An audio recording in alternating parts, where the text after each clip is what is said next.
Bonjour et bienvenue dans cette première vidéo d'une série de tutoriels sur le développement d'une application web avec le framework Django. Donc, nous allons tout d'abord commencer par l'installation de quelques outils nécessaires pour le développement de notre application. Pour moi, j'utilise le système d'exploitation Ubuntu. Si vous le désirez, vous pouvez l'utiliser également. Sinon, si vous êtes à l'aise avec Windows, j'ai mis les commandes nécessaires dans le lien que j'ai mis dans la description. Donc, pour commencer, je vous conseille, si vous allez utiliser Ubuntu, d'installer la version 20.04.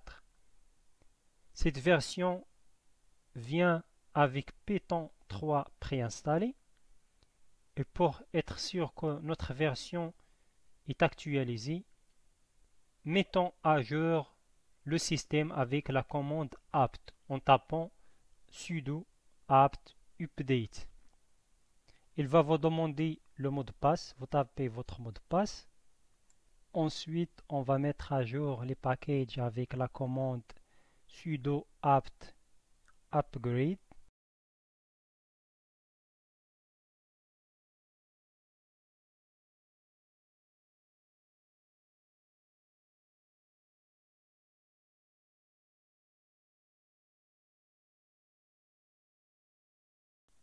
Une fois le processus terminé, nous pouvons vérifier la version de Python 3 qui est installée dans le système en tapant la commande Python 3-v majuscule. Voilà pour la mise à jour du système. Maintenant, on va installer les outils nécessaires pour la gestion des packages Python.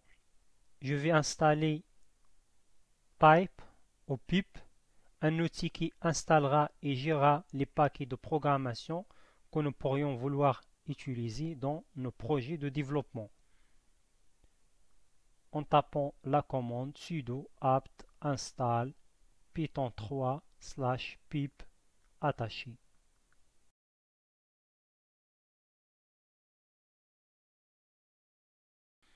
Donc, comme vous pouvez le remarquer, il est déjà installé sur mon système. Ensuite, nous avons besoin d'un environnement virtuel pour le développement de notre projet. Donc, bien qu'il existe plusieurs moyens pour réaliser un environnement de programmation en Python, je vais utiliser le modèle venv qui fait partie de la bibliothèque standard Python 3. Donc, installons venv en tapant la commande sudo apt install python 3/venv. Je vais maintenant créer un répertoire dans lequel on va placer notre environnement virtuel de programmation Python. Créons l'environnement avec la commande mkdir. On va maintenant se placer dans le répertoire et on va créer un environnement virtuel avec la commande python-m venv myenv. Il faut activer l'environnement virtuel. Comme ça, on pourra installer les packages dans l'environnement. Donc, n'oubliez pas d'activer votre environnement avec la commande source myenv bin activate. Donc, vous pouvez remarquer ici, entre parenthèses, myenv, cela veut dire que votre environnement virtuel est activé. Je vous conseille de créer un environnement virtuel pour chaque projet parce que c'est une bonne pratique pour le contrôle de version et pour s'assurer que chacun de vos projets a accès au paquet particulier dont il a besoin.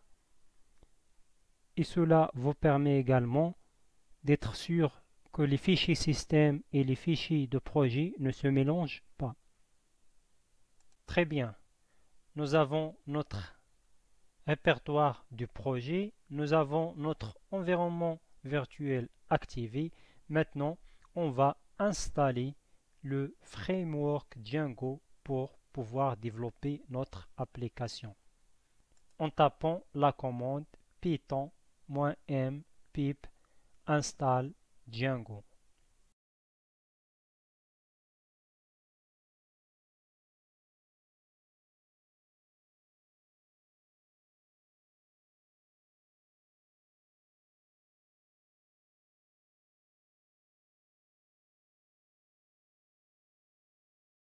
Comme vous pouvez le remarquer, j'ai la version 3.1.7 qui est installée.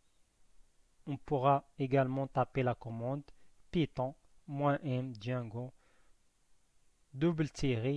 version et vous pouvez remarquer que c'est la même version qui était installée.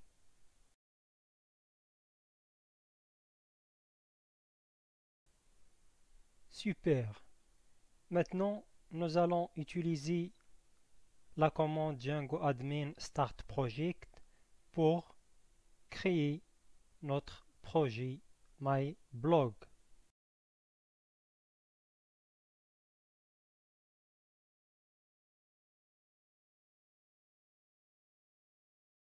Voyons ce que Start Project a créé.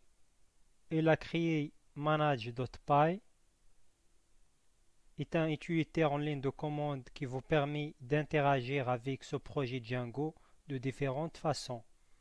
On a aussi init.py, c'est un fichier vide qui indique à Python que ce répertoire doit être considéré comme un paquet. Il y a le fichier settings.py, c'est un fichier de réglage et de configuration de ce projet Django. Et comme vous le savez certainement, nous avons besoin d'un IDE pour l'écriture du code et le développement de notre application. Pour cette vidéo, ou bien pour cette partie, j'ai choisi d'utiliser Sublime Text. Voilà l'interface de Sublime Text. Nous allons chercher notre répertoire du projet, MyBlog.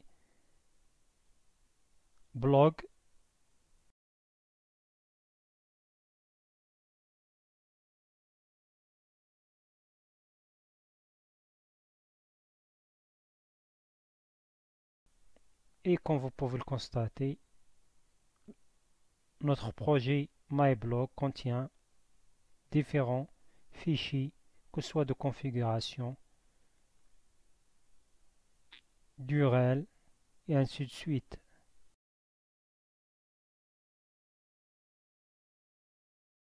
Ok, très bien. Maintenant, nous allons lancer le serveur de développement Django. C'est un serveur web léger, entièrement écrit en Python, en tapant la commande python manage.py run server.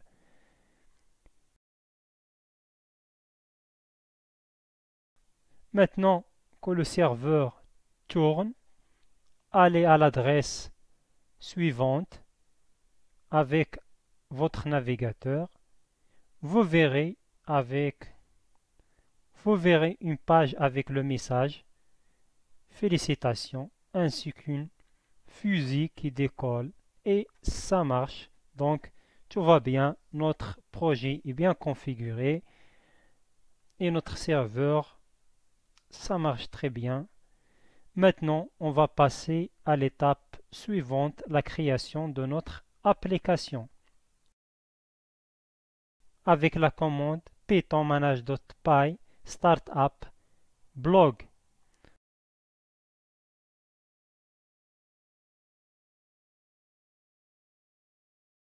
En effet, c'est quoi la différence entre projet et application? Une application est une application web qui fait quelque chose. Par exemple, un système de blog, une base de données publique ou une petite application de sondage. Un projet est un ensemble de réglages et applications pour un site web particulier. Donc un projet peut contenir plusieurs applications. une application peut apparaître dans plusieurs projets. Voyons voir ce que Startup a créé.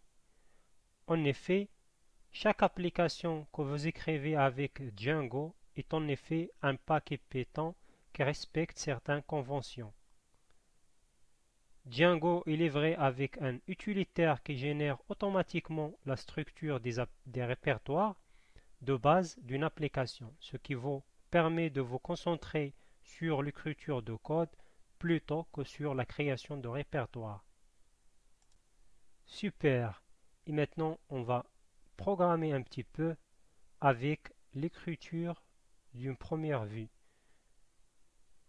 Ouvrez le fichier views.py et placez le code Python suivant. Vous pouvez trouver le code complet dans le lien que j'ai mis dans la description.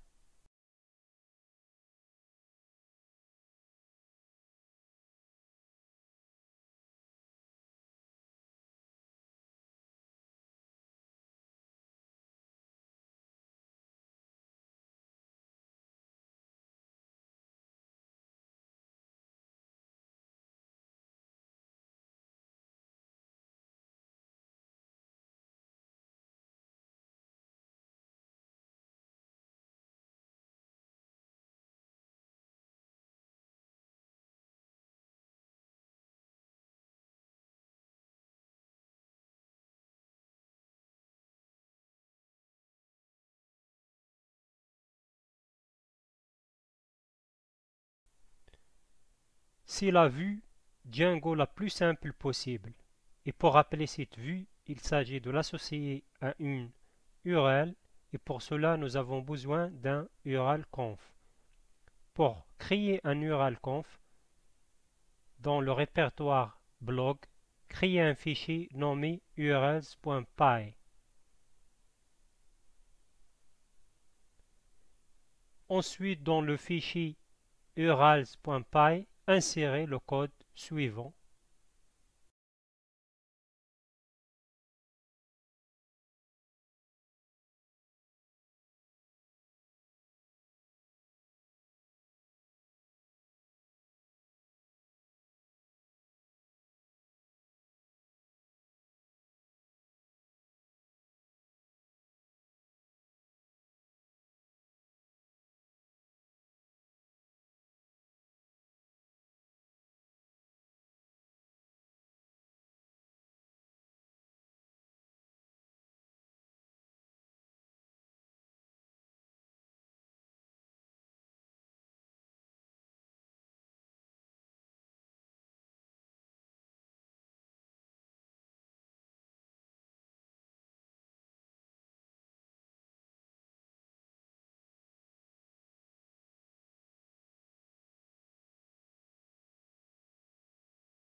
Donc, et l'étape suivante est de faire pointer la configuration d'URL racine vers le module blog.urls.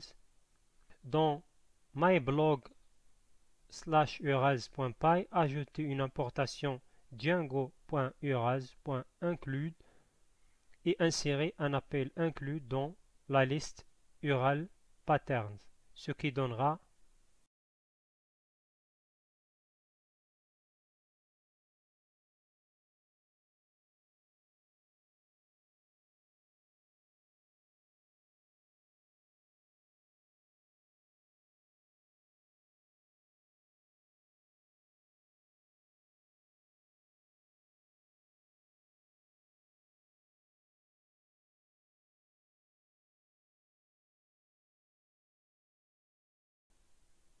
Après avoir terminé, n'oubliez pas de sauvegarder le code. Ensuite, on va lancer le serveur local avec la commande python manage.py run server. Avec votre navigateur, allez à l'adresse du serveur local en ajoutant /blog/. Ici, tout va bien. Vous voyez le message Hello World qui s'affiche. Et félicitations, vous avez réussi à faire votre première vue avec le framework Django.